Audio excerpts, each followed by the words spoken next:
Okay, सो हम आज पढ़ेंगे कॉम्प्लेक्स इंटीग्रेशन और इसको लाइन इंटीग्रेशन भी कहते हैं, ठीक है। सो उससे पहले हम एक टर्म पढ़ते हैं, कर्व और पाथ, ठीक है। सो ये हम बार बार इसमें रिपीटेडली इसका यूज होगा, कर्व और पाथ का। सो पहले डेफिनेशन देखते हैं, डेफिनेशन क्या है। Let x t and y t be two real continuous function on interval a b. तो हमारे पास दो फंक्शन है, एक एक्स टी, एक्स टी ऐसे लिख लेते हैं, ये क्या है, एक फंक्शन ऑफ टी। और एक है वाई टी, ये भी है हमारे पास फंक्शन ऑफ टी। तो फंक्शन ऑफ टी मतलब एक्स टू टी की वैल्यू टी पे डिपेंड करती है। सपोज ये हो गया टी स्क्वायर या फिर टी टी क्यूब, ठीक है। और टी हमारा जो वेरिएबल है वो एक इंटरवल में बिलोंग करता है ए बी, ठीक है। सो देन हम इसकी हेल्प से बनाते हैं z t is equal to x t plus iota y t. इसको ही हमने क्या बोला, curve in the parametric form. इसमें अगर हम t के वैल्यू a पुट करते हैं तो ये आ गया एक्स ए प्लस आयोटा वाई ए। सो ये हमारा रिप्रेजेंट करता है, इसको हमने बोला इनिशियल, एंड जेड बी को हमने बोला फाइनल पॉइंट। सो ये तो हो गई मैथमेटिकल डेफिनेशन। अब ज्योमेट्रिकली देखते हैं ये क्या रिप्रेजेंट कर रहा है, कर्व क्या है। हमें पता है कि किसी भी कॉम्प्लेक्स नंबर को हम ऐसे रिप्रेजेंट करते हैं, z is equal to x plus iota y की फॉर्म में, ठीक है। सो उसके करस्पॉन्डिंग हमें एक कोऑर्डिनेट पॉइंट मिलता है एक्स कॉमा वाई, फाइन। सो यहीं से हमें, हमने क्या करा, इस z को ऐसे लिख लिया, जेड टी फंक्शन की फॉर्म में x t plus iota y t, ठीक है। अब डिफरेंट डिफरेंट टी की वैल्यू के लिए सपोज मैंने यहाँ पे रखी टी की value for t is equal to t not, यहाँ पे टी नॉट रखी। तो यहाँ पे इस फंक्शन में टी की जगह पे टी नॉट लिखोगे, आयोटा वाई की जगह पर टी नॉट रखोगे। सो ये एक जेड नॉट, ये कॉम्प्लेक्स नंबर आ जाएगा। तो टी नॉट के करस्पॉन्डिंग हमें एक कॉम्प्लेक्स नंबर मिल गया जेड नॉट। ऐसी टी इक्वल टू वन की वैल्यू रखोगे तो एक और कॉम्प्लेक्स नंबर मिल जाएगा जेड वन। और अगर हम अब इन नंबर को हम प्लॉट करते हैं, सपोज ये हो गया जेड नॉट, ये हो गया जेड वन, ये हो गया z two, so on z n, और इनको हम ऐसे ज्वाइन कर देते हैं, तो ये हमारा क्या बन गया, एक कर्व, ठीक है। तो हमने जस्ट इनके जो पॉइंट्स है उनको जर्नलाइज्ड वे में ऐसे लिख दिया, तो ये अपने आप में एक कर्व को रिप्रेजेंट कर रहा है, z t x t plus iota y t, where x t and y t are function of t, और टी की टी एक इंटरवल में बिलोंग करता है ए टू बी, ठीक है। एग्जाम्पल देखते हैं, फिर एग्जाम्पल से समझ में आएगा। सो हमारे पास है जेड, एक कर्व है z t is equal to t plus iota three t. So ये वाला पार्ट क्या है, एक्स टी, और आयोटा के साथ किया है वाई टी। सो यहाँ पे एक्स टी की वैल्यू गिवन है टी, और वाई टी की वैल्यू गिवन है, वाई टी की वैल्यू गिवन है थ्री टी। तो एक्स और वाई में तो सबसे इजी है कर्व को ड्रॉ करने के लिए कि हम इनकी रिलेशन कार्टेशियन उसमें देखें, ठीक है। तो t की जगह अगर मैं इसको ऐसे लिख लूँ सिंप्लीफाई फॉर्म में, x equal to t, y is equal to three t. So यहाँ से हमें मिल गया y is equal to three x, t की जगह पर x लिख दिया।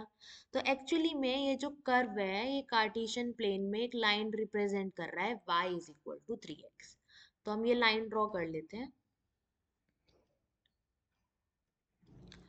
ठीक है, आर्गन प्लेन में। सपोज ये हमारे ये पॉइंट हो गया, और इसका इस कर्व का इनिशियल पॉइंट कैसे मिलेगा हमें, z जीरो रख के, ठीक है। तो ये जो होता है ये हमें इनिशियल पॉइंट देता है, और ये हमारे हमें फाइनल। तो z जीरो रखो, यहाँ पे आ जाएगा जीरो प्लस आयोटा जीरो, ठीक है। और z फाइनल पॉइंट मिलेगा टू, तो जाएगा टू प्लस आयोटा सिक्सटी। तो ये हो गया 0 0, और सपोज ये हो गया 2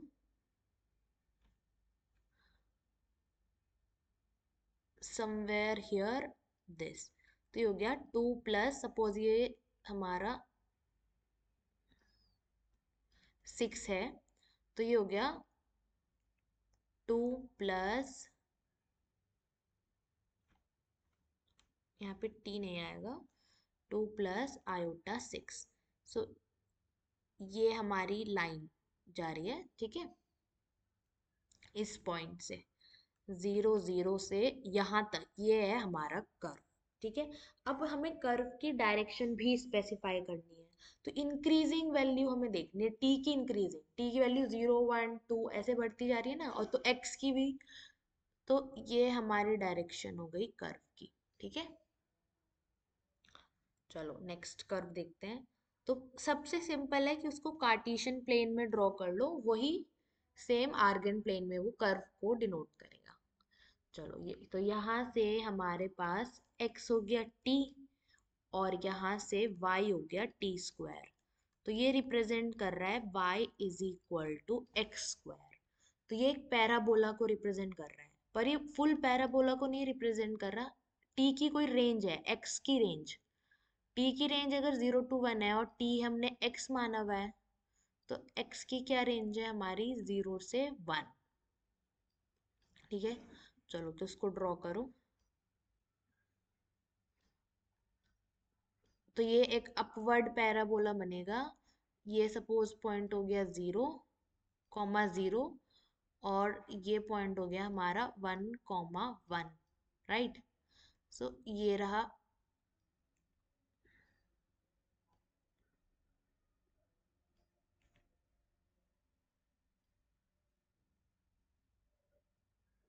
ठीक है, पैराबोला। तो ये एक अपवर्ड पैराबोला का पोर्शन है, ये वाला पोर्शन। ठीक है, अब इसको अगर हम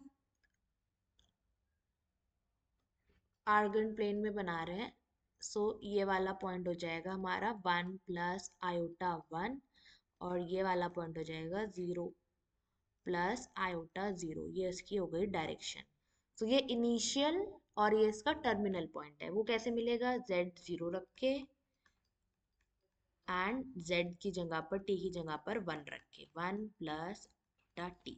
ठीक है, तो ये क्या रिप्रेजेंट कर रहा है, पैराबोला रिप्रेजेंट कर रहा है। चलो अब ये देखते हैं z इज इक्वल टू, सो यहाँ से x है हमारा r cos t, और y है हमारा r sin t। तो यहाँ से कोई डायरेक्ट हमें नहीं रिलेशन दिख रही कि मैं यहाँ से x की वैल्यू उठा के यहाँ पे रख दूँ।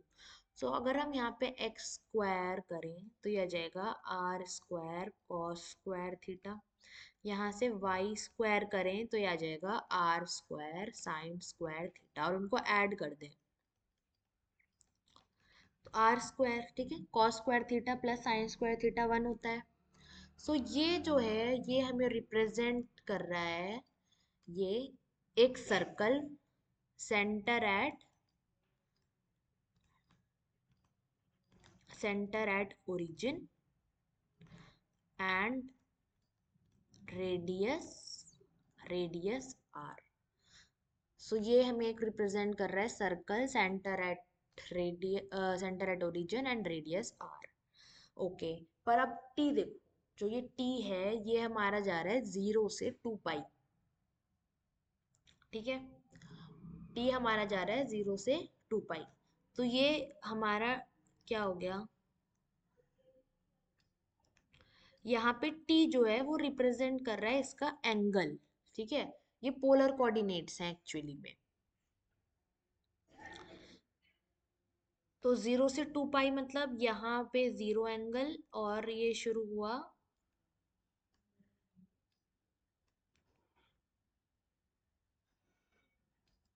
ये हमारा बन गया सर्कल 0 से 2 पाई। सो अगर ए के लिए हमारा कर्व ये आया, ठीक है, बी पार्ट के लिए ये रहा ए पार्ट, ये रहा बी पार्ट। सो बी पार्ट में एंगल हमारा जा रहा है 0 से पाई/2। सो बस सर्कल का दिस दिस पोर्शन ये रिप्रेजेंट कर रहा है कर्व बी। ठीक है। अब हम कर्व को क्लोज्ड कर्व कब बोलेंगे? A curve is said to be closed if ZA is equal to ZB, मतलब उसका फाइनल एंड इनिशियल पॉइंट जो है वो सेम आ जाए तो हम उस कर्व को बोलते हैं कि वो क्लोज्ड कर्व है। For example z t is equal to cos t plus iota sine t. तो पहली बात तो ये क्या रिप्रेजेंट कर रहा है? अभी हमने देखा ये रिप्रेजेंट कर रहा है एक सर्कल सेंटर एट 0 और इसमें रेडियस आर की वैल्यू क्या है? 1। ठीक है।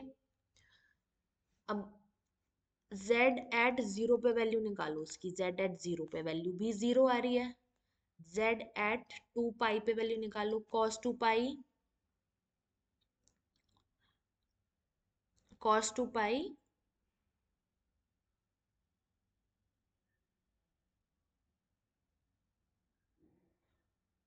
ओके सॉरी, z एट 0 पे वैल्यू आ रही है 1 प्लस आयोटा 0। ठीक है। और 2 पाई पे भी सेम वैल्यू आ रही है 1 प्लस आयोटा 0। ठीक है। सो ये पॉइंट 1, 0 ये इसका इनिशियल पॉइंट है सर्कल का और ये इसका फाइनल पॉइंट है। तो ये जो कर्व है सी, ऐसे कर्व को हम बोलते हैं क्लोज्ड कर्व। ठीक है। अब हम स्मूथ कर्व किसे बोलते हैं?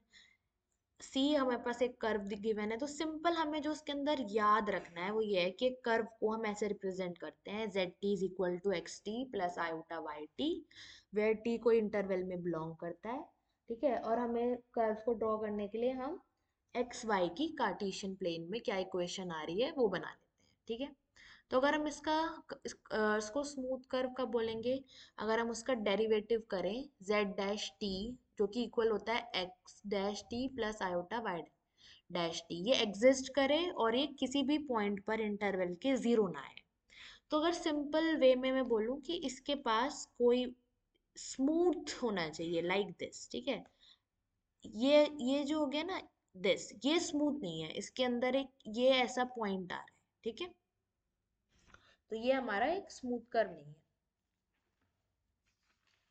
ठीक है। शार्प एजेस नहीं होने चाहिए। स्मूथ कर्व मतलब नो शार्प एजेस।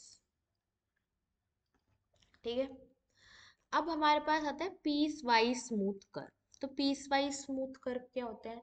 वो कर्व अपने आप अगर एज होल में कर्व देखूं तो वो तो स्मूथ नहीं है, पर उसमें कुछ कुछ पोर्शन में हम ड्रॉ करें तो वो स्मूथ है। चलो हमने पहले C1 ड्रॉ करते हैं। तो C1 कर्व है हमारा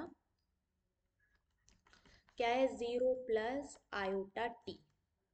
तो यहाँ पे x हो गया 0 और y की वैल्यू t है। तो x0 क्या रिप्रेजेंट कर रहा है? तो x0 का मतलब होता है y एक्सिस। तो हमें y एक्सिस ड्रॉ करनी है और y कहाँ से कहाँ जा रहा है? t। यहाँ से देखो y जा रहा है, y इक्वल टू t है ना, और t बिलोंग कर रहा है 0 to 1, तो y भी कहाँ बिलोंग कर रहा है? 0 से 1। तो कर्व 1 हम कैसे ड्रॉ करेंगे? तो कर्व 1 है ये रहा वाई एक्सिस फ्रॉम 0 से 1, ये रहा 1 पॉइंट। तो ये हो जाएगा आयोटा। ठीक है।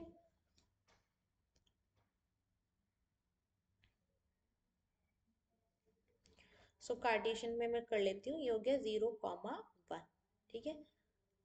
सो ये रहा, ये हो गया हमारा कर्व 1।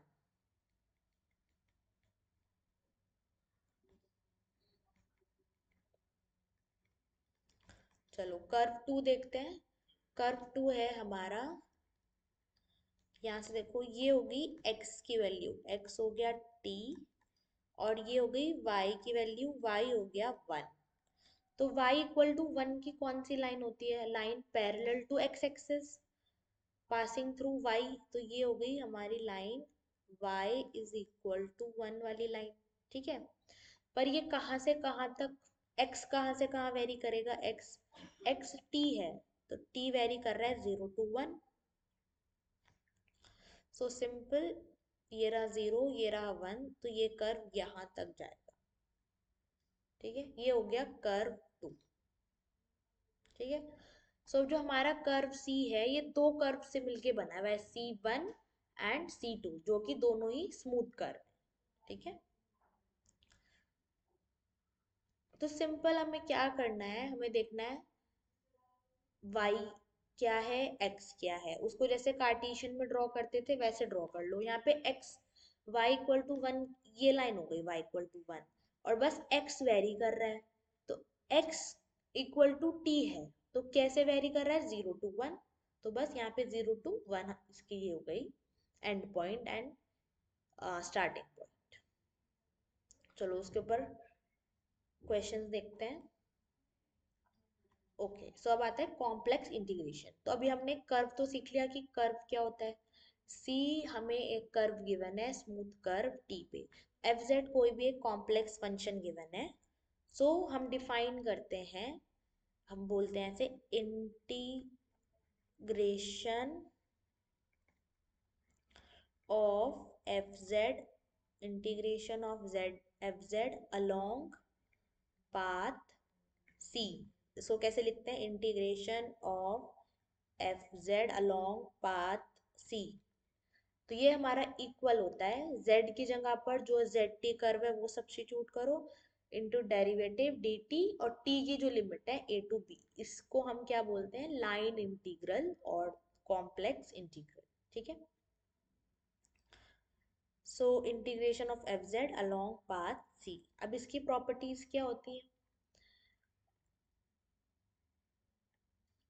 अगर हमारे पास ये कर्व C है, ठीक है, तो माइनस C कर्व क्या होता है, इसकी अपोजिट डायरेक्शन वाला कर्व को हम बोलते हैं माइनस C। ठीक है, सपोज ये हमने इस कर्व को बोला C इस डायरेक्शन में जा रहा है, तो ठीक है, सेम ही कर्व, इक्वेशन सेम होगी, जस्ट डायरेक्शन हमने अगर इसकी चेंज कर दी, सपोज डायरेक्शन ये कर दी, तो ये रिप्रेजेंट कर रहा है माइनस C।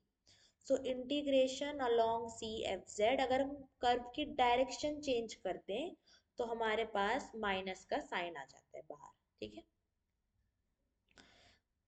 सो सपोज अब सेकेंड प्रॉपर्टी क्या कहती है, अगर हमारे पास पीस वाइज स्मूथ कर्व है तो हम इंटीग्रेशन क्या कर सकते हैं, अगर हमें पूरे सी पे निकालना है तो हम उसके डिफरेंट डिफरेंट पार्ट पे निकाल लेते हैं, C1 C2 C टिल जितने भी हैं, मैंने इसको जर्नलाइज कर रखा है, CN है सपोज, और उनको फिर ऐड कर देते हैं। ठीक है, लेंथ ऑफ द कर्व, अब जो ये हमारा कर्व आया है इसकी लेंथ निकालनी है, इसकी लेंथ क्या है, तो उसका फॉर्मूला क्या है, integration a to b mod z dash t।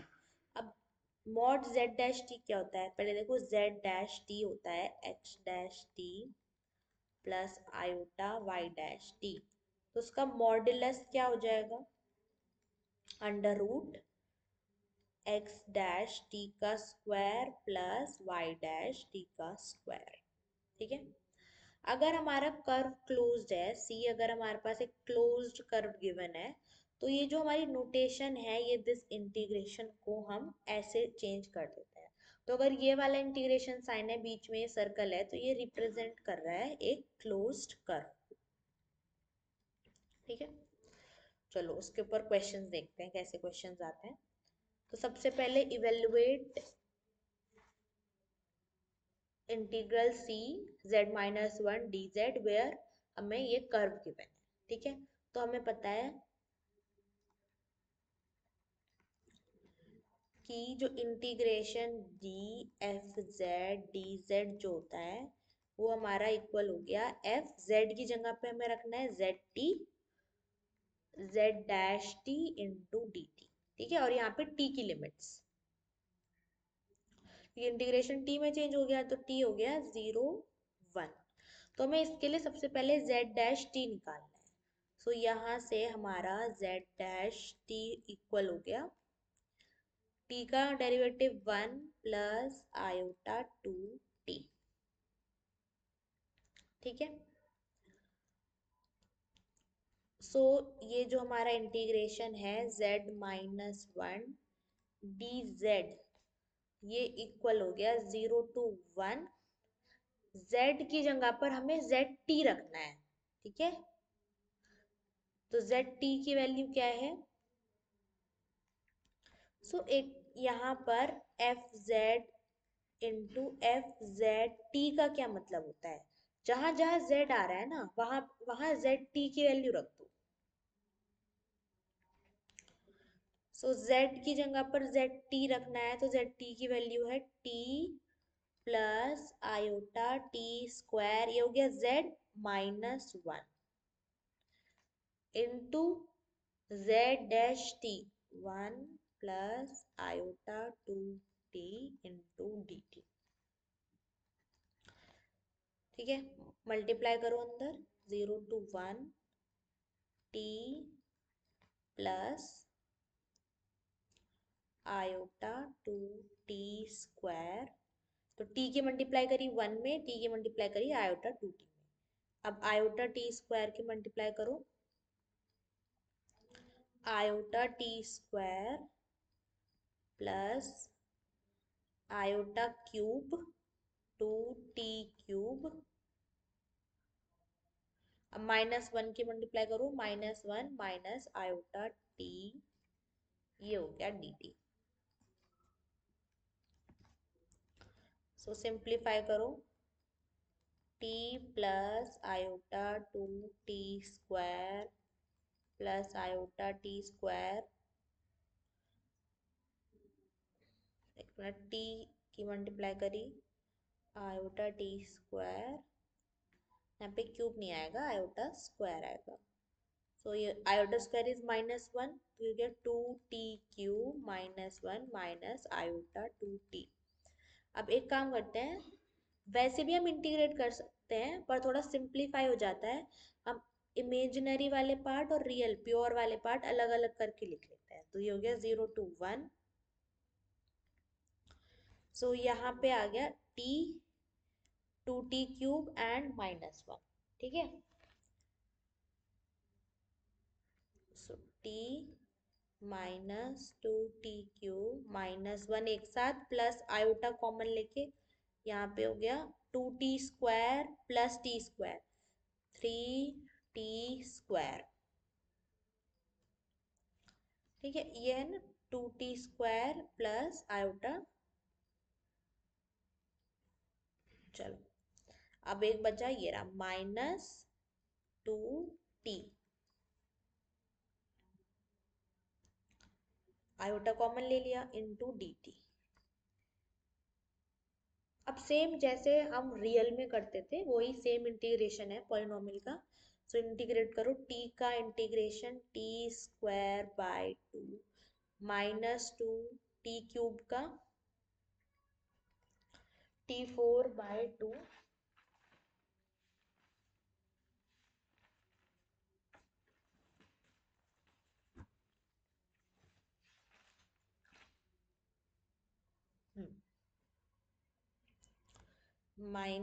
-t।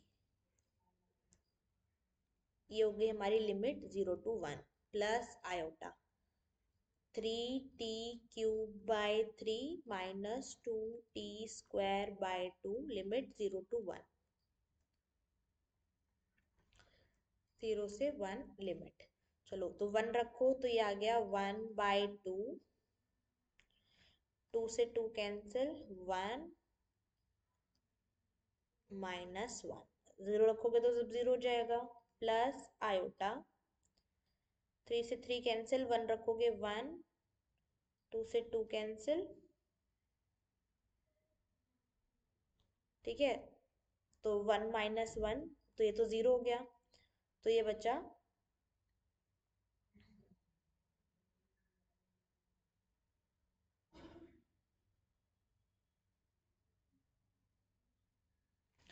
Sorry, यहाँ पर ना 4 आएगा, तो ये यहाँ पर 2 बचेगा, यहाँ पर बचा 2।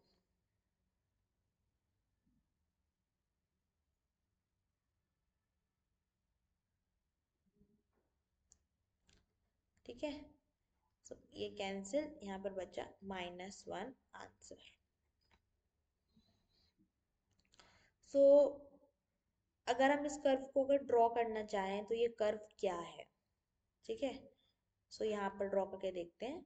ये हो गया x हमारा है इक्वल टू टी और y है हमारा टी स्क्वायर। तो ये गिवन है y is equal to x square. ठीक है, t जो है वो 0 to 1 है, तो मतलब x जो है वो हमारा 0 से 1। तो ये इस पार्ट को 0 से 1, ये वाला पार्ट 0,0 1,1 इसको रिप्रेजेंट कर रहा है। ठीक है, चलो नेक्स्ट क्वेश्चन देखते हैं। अगेन तो सबसे पहले z हमें ये गिवन है, तो अगर अगर हम इसको थोड़ा सिंप्लीफाई फॉर्म में लिख लें, सो ये यूलर्स फॉर्मूला से ही होता है e⁻i/t। तो हमारा zt जो है वो गिवन है, तो जब भी सर्कल आएगा तो हम कोशिश करेंगे हम उसको e⁻i/t में लिखें। ठीक है, जब भी इस फॉर्म में आएगा तो उससे डेरिवेटिव करना और फिर कैलकुलेशन इजी हो जाएगी। ठीक है, सो zt हो गया e⁻i/t। तो यहाँ से z' t हो जाएगा, डेरिवेटिव करो, आयोटा आगे e⁻i/t। तो सेम है जैसे कि रियल में होता था e⁻ax का डेरिवेटिव e⁻ax। ठीक है, चलो और एफ जेड की जगह पर क्या पुट करना है, एफ जेड की जगह पर रिप्लेस करना है जेड टी। तो जहां जहां जेड आ रहा है उसको रिप्लेस कर दो जेड टी से। ठीक है, और जेड टी की वैल्यू क्या है, जेड टी की वैल्यू है e⁻i/t। तो जहां भी z आ रहा है उसको e⁻i/t से रिप्लेस करना है। ठीक है, सो इंटीग्रेशन सी z प्लस 1/z dz। तो ये हो गया हमारा, t की लिमिट्स हो गई 0 से z की value i/t plus 1/e⁻i/t into z' की वैल्यू हो गई इंटू dt। ठीक है, सो ये हो गया इक्वल टू e⁻i/t प्लस, इसको मैं ऊपर ले जाती हूँ, ये जो आयोटा था ये मैंने बाहर लिख दिया यहाँ पर e⁻i/t dt। सो ये हो जाएगा आयोटा 0 to e⁻i/t के अंदर मल्टीप्लाई करो e⁻2i/t plus e⁻−i/t and plus 0।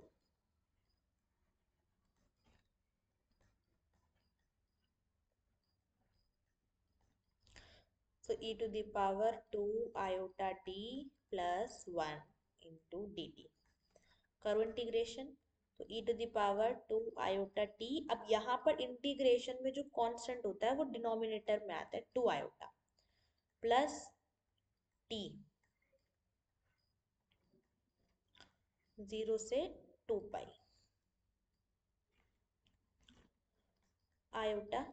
चलो 2 रखो, e⁻4 iota upon 2i plus 2 ये हो गया, माइनस 0 रखो तो ये जाएगा 1/2i। तो e⁻4 आयोटा भी 1 होता है, 1/2 प्लस 2 और सॉरी लिमिट जो है 2 नहीं है, 0 से है, तो यहाँ पे 2 आएगा और यहाँ पर पाई आएगा। ठीक है, -1/2 आयोटा, ये कैंसिल। सो हमारा आंसर आ गया पाई आयोटा। सो ये क्या रिप्रेजेंट कर रहा है, ये रिप्रेजेंट कर रहा है हमारा कर्व, एक सर्कल रिप्रेजेंट कर रहा है पर लिमिट है 0 से। ठीक है, तो सर्कल ऑफ रेडियस 1 सेंटर 0 और यहाँ से सेमी सर्कल रिप्रेजेंट कर रहा है 0 से यहाँ पे अगर हमने दिया पाई, ये ठीक है, ये सर्कल रिप्रेजेंट कर रहा है। चलो, अब तो अभी तक हमने जो क्वेश्चन करे उसके अंदर हमें सिंपली हमें कर्व गिवन था, हमें खुद कर्व नहीं देखना था कि क्या x है क्या t है। Already z t x t plus iota y t की फॉर्म में ऑलरेडी गिवन था और t की लिमिट्स भी गिवन थी। अब हम नेक्स्ट कुछ क्वेश्चंस ऐसे करेंगे जिसमें कि हमें कर्व ड्रॉ करना पड़ेगा।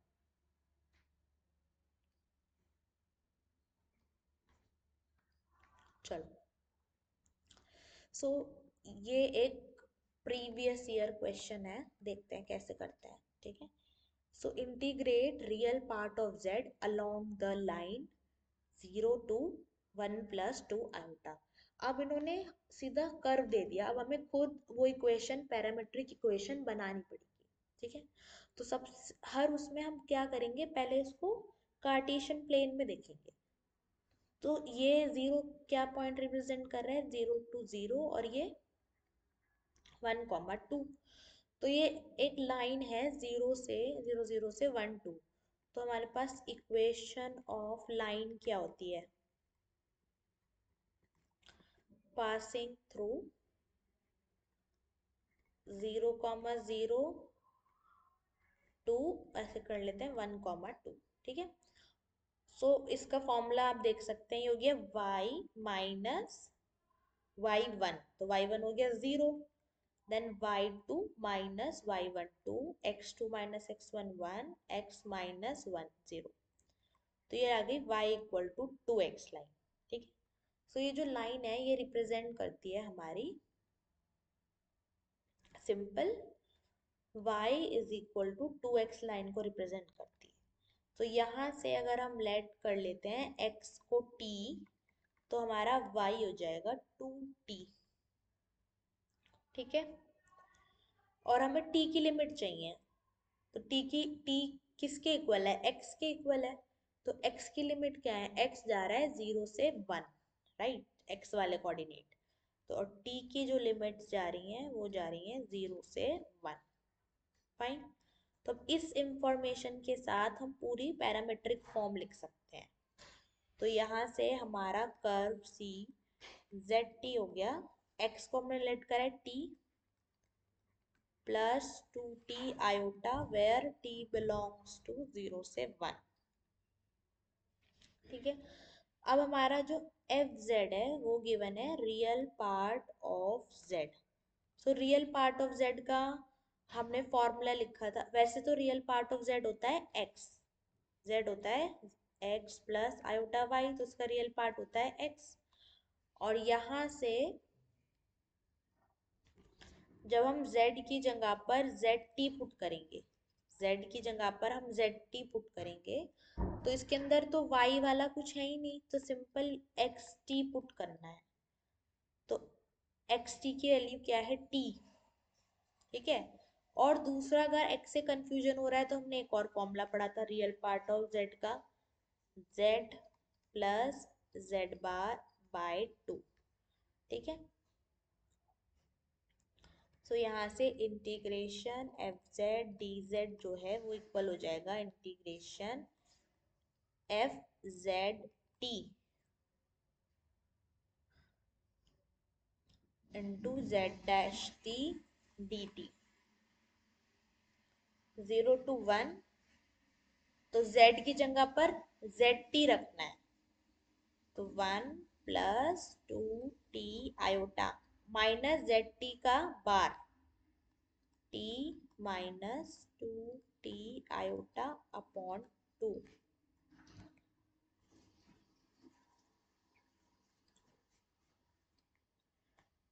इंटू जेड डैश टी हो गया 1 प्लस 2 आयोटा डी टी। ठीक है,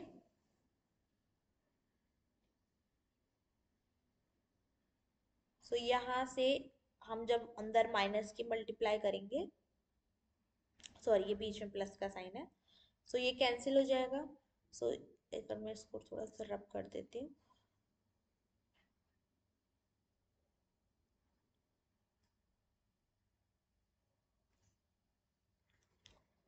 सो ये हमारा हो जाएगा 0 to 1,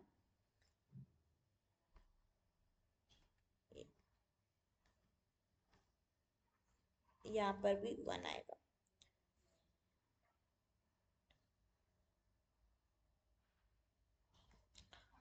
सॉरी, z की वैल्यू रखनी है, दिस इज t। चलो अगर कंफ्यूजन हो रहा है एक बार दोबारा से लिख देती हूँ उसको यहाँ पर। तो हमारा रियल पार्ट ऑफ z का मतलब है z प्लस z बार। तो अब हम जब f, इसमें हम जब z की जगह पर zt सब्स्टिट्यूट करेंगे तो ये हमारा ft जो हो जाएगा, ये हो जाएगा zt प्लस zt बार बाय 2। तो ये मैंने यहाँ पे लिखा हुआ था c। तो zt की वैल्यू हो गई t प्लस 2t आयोटा, और उसका बार t minus 2t iota upon 2, बीच में प्लस, ठीक है, इंटू z डैश टी। तो ये हो जाएगा t1 + 2 iota into d T. Add करो, ये कैंसिल हो गया, ये हो गया 2t/2, t बचा सिर्फ, ठीक है। सो ये हमारा बन गया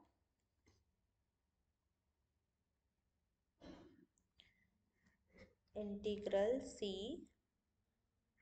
t into 1 + 2 iota d t. So अगर तुम इस ऐसे भी नहीं लिख के इसको सिर्फ x लिखते तो एक्स टी बन जाता, जब z की जगह z t रखते तो ये एक्स टी बन जाता। तो एक्स टी की वैल्यू क्या है, t, तो डायरेक्ट यहाँ से तब भी ये t ही आता।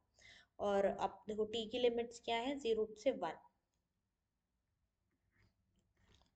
चलो अंदर मल्टीप्लाई कर लो t की, t plus 2 iota t into d T, t²/2 plus 2 iota t²/2, limit 0 से 1।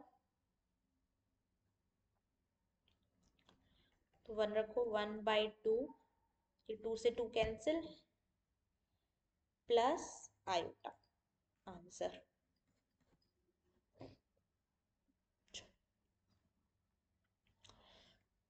नेक्स्ट देखते हैं।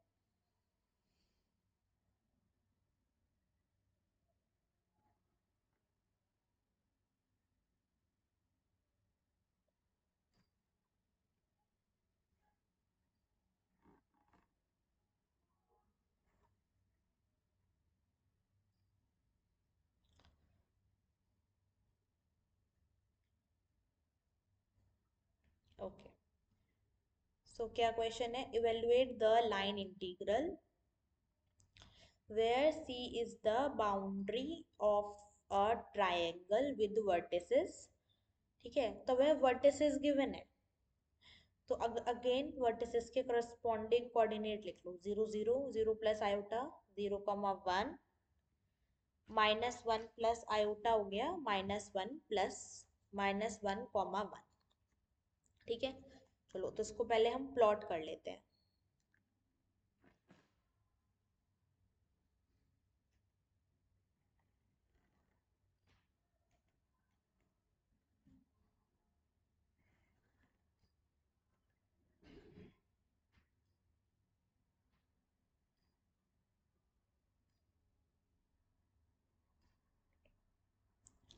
तो ये हमारा हो जाएगा 0, 0, फाइन, 0, 1। तो ये हमारा पॉइंट हो जाएगा 0, 1 -1, कॉमा, तो ये हमारा पॉइंट हो जाएगा -1, -1। और हमें मूव करना है क्लॉकवाइज डायरेक्शन गिवन है, सो इस डायरेक्शन में हमें मूव करना है, ठीक है। सो अब ये जो कर्व है इसकी कोई एक जनरल इक्वेशन नहीं है, ये 3 कर्व मिलके बना हुआ है। एक पहली लाइन को मैं C1 लिख लेती हूँ, इसको C2 लिख लेती हूँ, इसको C3 लिख लेती हूँ, ठीक है। तो अब हमारा जो C1 है, सो C1 है -1, 1 से जाने वाली लाइन 0, 1 से, तो एक पैरेलल लाइन है। तो यहाँ पे x कोऑर्डिनेट तो वेरी कर रहा है, -1 से 0, और y कोऑर्डिनेट 1 ही है। तो ये हमारी लाइन है y इज इक्वल टू 1, ठीक है। और x वेरी कर रहा है, x को अगर हम t लेट कर लेते हैं तो x कहाँ से, t की लिमिट्स कहाँ से कहाँ हो जाएंगी, -1 से 0 वेरी कर रहा है ये, ठीक है। सो ये हमारा जो zt हो जाएगा, ये हो जाएगा t प्लस आयोटा, ठीक है। सो अब हम इसके अलोंग इंटीग्रेशन निकालते हैं, c1 z स्क्वायर dz, तो ये हो जाएगा हमारा लिमिट -1 से 0, z की जगह पे zt,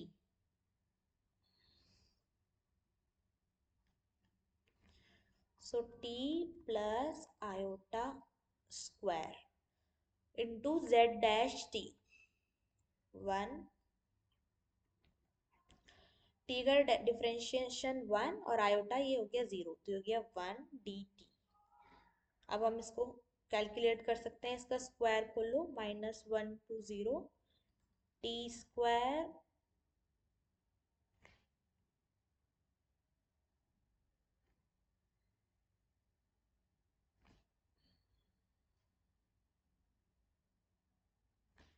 माइनस आयोटा स्क्वायर हो गया हमारा -1 +2t आयोटा dt,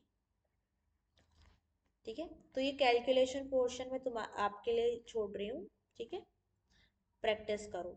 अब आता है C2 कर्व, तो C2 कर्व हो गया हमारा ये, तो ये y एक्सिस है, y एक्सिस, ठीक है।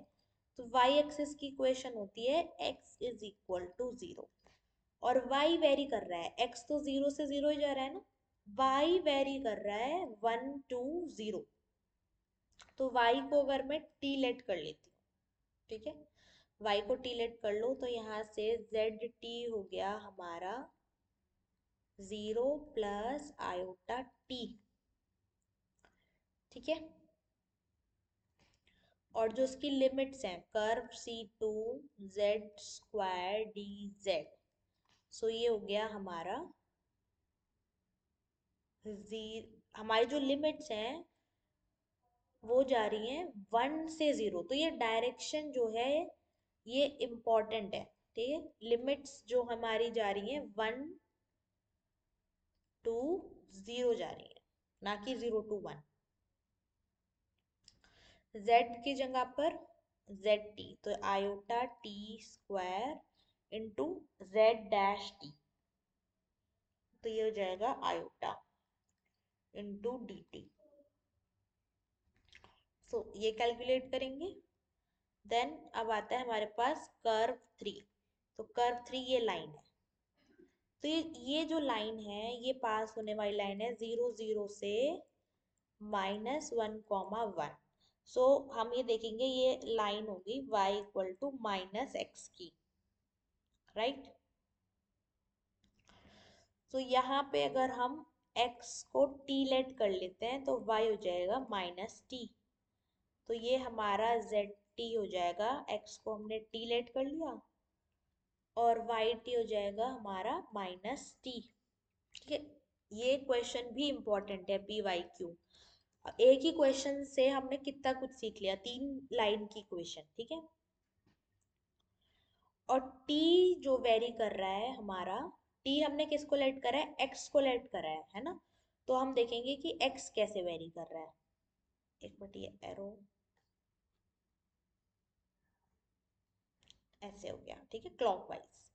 तो x हमारा यहाँ पे वेरी कर रहा है 0 से 1, तो हमारा जो t है वो वेरी कर रहा है 0 से 1, तो again this integration c3 z square 0 से 1 t minus iota t square derivative 1 minus iota 1 dt, ठीक है, ये कैलकुलेट कर लेंगे। सो हमारा जो ये होगा c z स्क्वायर, ये हो जाएगा इक्वल इन तीनों इंटीग्रल के सम के,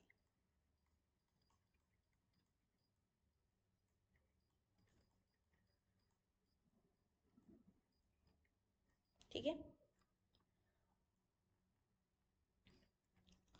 चलो नेक्स्ट क्वेश्चन देखते हैं। इवेलुएट द इंटीग्रल फ्रॉम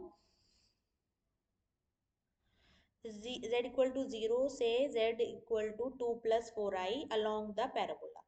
अगर ये सिर्फ एक पॉइंट ही देते, अलोंग द पैराबोला नहीं देते, तो सपोज ये हो गया 0 0 पॉइंट और ये हो गया 2 प्लस 4 आयोटा, तो मैं इससे इस पॉइंट तक इस पाथ से भी जा सकती हूँ y इक्वल टू 2x की लाइन से, ठीक है। और इन्होंने, मैं ऐसे जाके ऐसे भी जा सकती हूँ, ठीक है, दो कर्व बना के। पर इन्होंने बोला है किसके अलोंग जाना है, तो किसके अलोंग जाना है, पैराबोला के अलोंग। ये 0, तो ये y is equal to x square parabola के अलोंग मुझे इस तक जाना है, ठीक है। तो अगर अब हमें कर्व बनाना है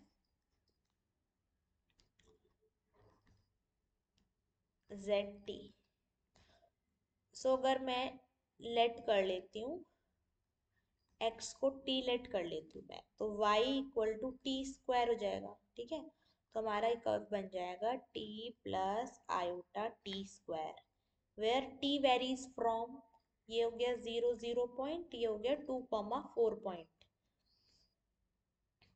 तो हमने टी एक्स को लेट करा है, तो x कहाँ से कहाँ वेरी कर रहा है, 0 से 2, तो t भी बिलोंग कर रहा है हमारा 0 से 2, ठीक है। तो जनरली हम इंक्रीज इन डायरेक्शन या फिर ये कह दो एंटी क्लॉकवाइज डायरेक्शन ही कंसिडर करते हैं, अनटिल अनलेस क्वेश्चन में क्लॉकवाइज नहीं गिवन है, ठीक है। चलो ये हो गया z डैश, तो यहाँ से हमारा z डैश t आ गया 1 प्लस 2 आयोटा t। अब हमारा f z जो है वो गिवन है real part of z square,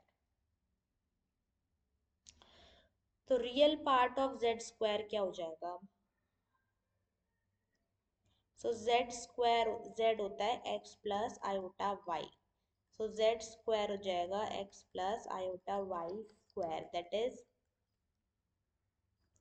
x square plus iota y square होगा, तो आयोटा स्क्वायर -1 हो जाएगा प्लस 2x आयोटा वाई, तो ये हो गया इसका रियल पार्ट,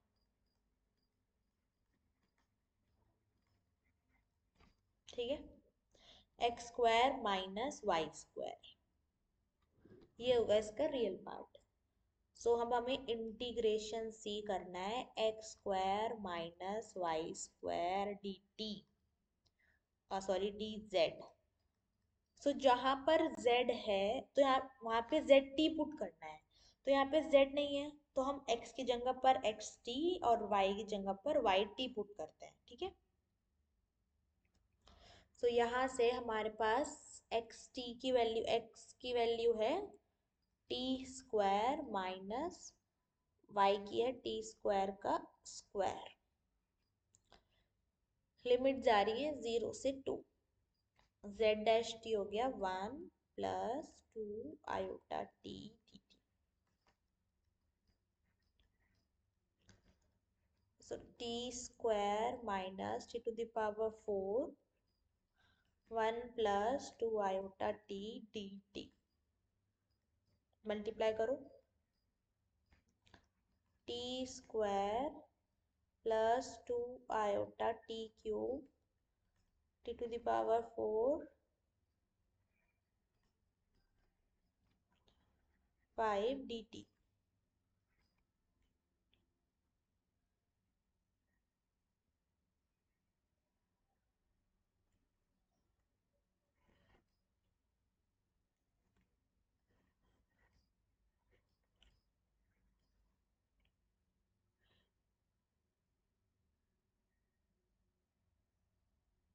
ठीक है।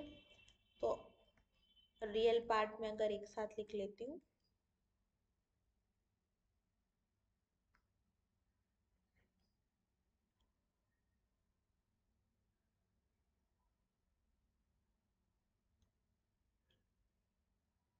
दिस माइनस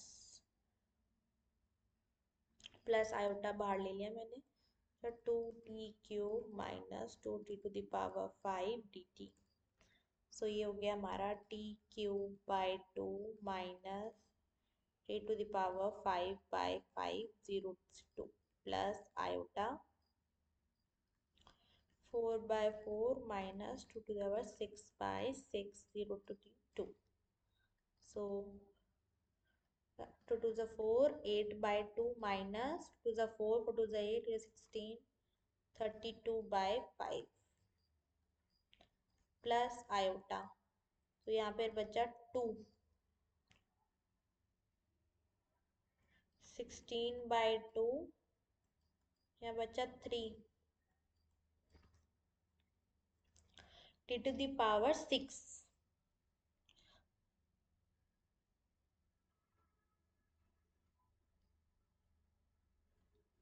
तो ये जाता है 64। ठीक है, इसको सॉल्व कर लेते हैं।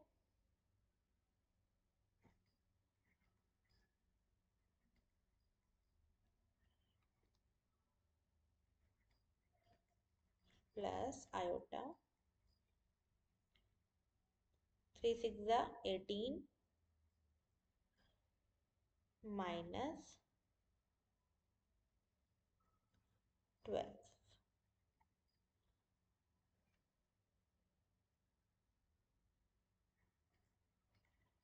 24/10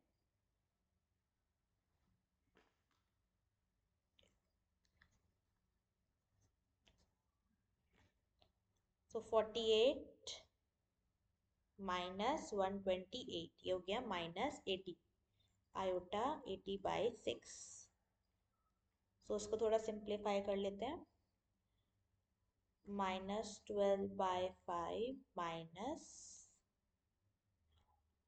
आयोटा 2 से कट कर दिया 6 आंसर। ठीक है, नेक्स्ट और क्वेश्चन देखते हैं।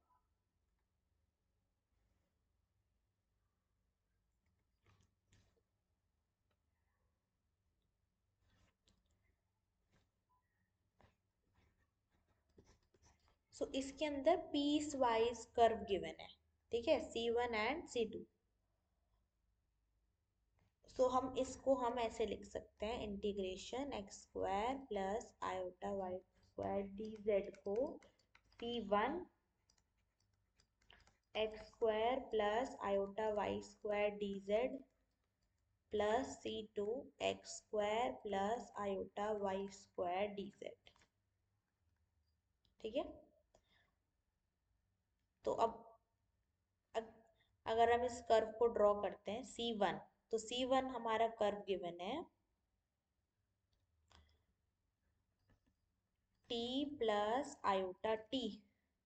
तो x को अगर हम t लेट करते हैं x t है और y भी t है तो x is equal to y y line given है ये। ठीक है, और t कहाँ से कहाँ वेरी कर रहा है 0 से 1 सो ये हमारी लाइन हो गई दिस, ये हो गया 1 पॉइंट। देन 1 C2 जो हमारा कर्व हो गया C2 हो गया 1 प्लस आयोटा t तो x हो गया 1 और y हो गया t। तो x इक्वल टू 1 कौन सी लाइन होती है? Line parallel to y axis passing through 1। So ये वाली लाइन हो गई राइट। और t जो है वो हमारा t जो है वो वेरी कर रहा है 1 से 2।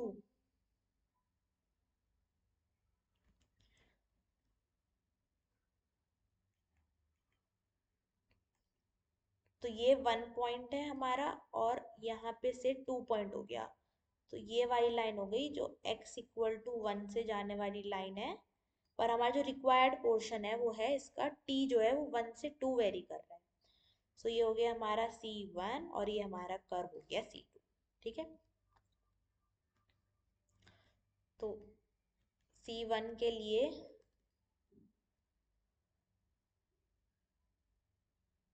हमारा z डैश t हो गया 1 प्लस आयोटा तो c1 x² plus iota y² dz equal हो गया, t की लिमिट जा रही है 0 से 1, x की जगह पे हम पुट करेंगे जो x है यहाँ पे, तो ये हो गया t² प्लस आयोटा, y की जगह पे t²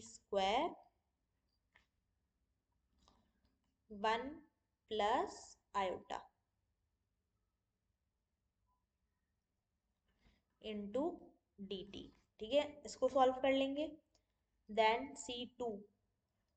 C2 कर्व के लिए हमारा, C2 कर्व के लिए z डैश t हो जाएगा 1 का डेरिवेटिव 0, t का 1, तो आयोटा C2 हो जाएगा x² plus iota y² dz। सो t के लिए यहाँ पर जो अब लिमिट है वो है 1 to 2, कर्व 2 के लिए t की लिमिट है 1 to 2। x क्या है हमारा 1, आयोटा, देखो ना x यहाँ पर 1, y है t,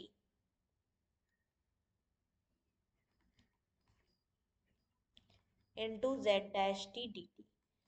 इन दोनों को सॉल्व कर लोगे, देन हमें वैल्यू निकालनी है इस कर्व सी की, इनको ऐड कर दोगे यहाँ पे जो भी आंसर आएगा। ठीक है, सो प्रैक्टिस करो, सेम वही कर्व है। तो बेसिक आइडिया ये है कि हम कर्व को पहले कार्टेशियन उसमें ड्रॉ कर लें और फिर देखें उसकी किस डायरेक्शन में x क्या कहाँ से वेरी कर रहा है, y क्या वेरी कर रहा है, उसके अकॉर्डिंग t की लिमिट सेट करनी है। ठीक है, सो थैंक यू।